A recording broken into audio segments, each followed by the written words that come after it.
Assalamu alaikum guys. Today we are starting off with the first video for the introduction to verbs in German. All right. This is going to be an introductory video where I'll be giving you the landscape of the whole German, the verbs and verb conjugations and the whole typical uh, structures and everything that we're going to have in the German language regarding the verbs. So a brief overview about the verbs, which are Verben in German.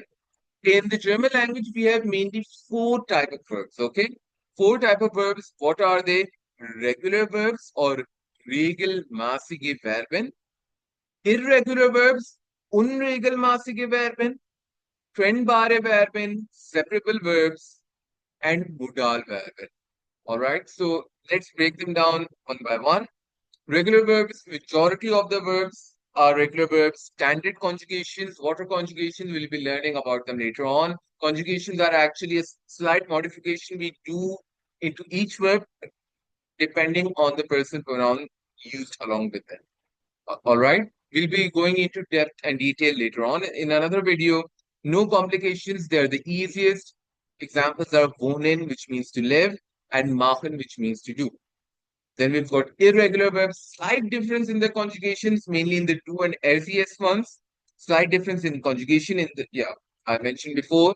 Examples are essen and haben. They are a little less frequent. Like, for example, in the English language, we also have this concept, such as, for example, I go, all right? I go, but if I want to say in the past tense, I will say I went.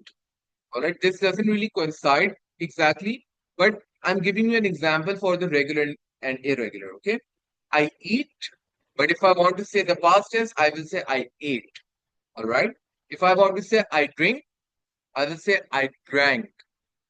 All right, so these are the type of, we can say, mm, irregular in the German sense. All right. Next, we've got trennbare Verben, verbs consisting of two subparts. All right. We'll be learning about them later on as well.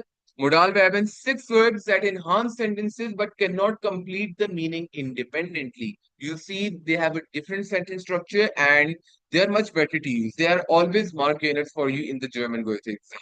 All right. In the next video, we'll be going into detail for each and every one of them. And I'll see.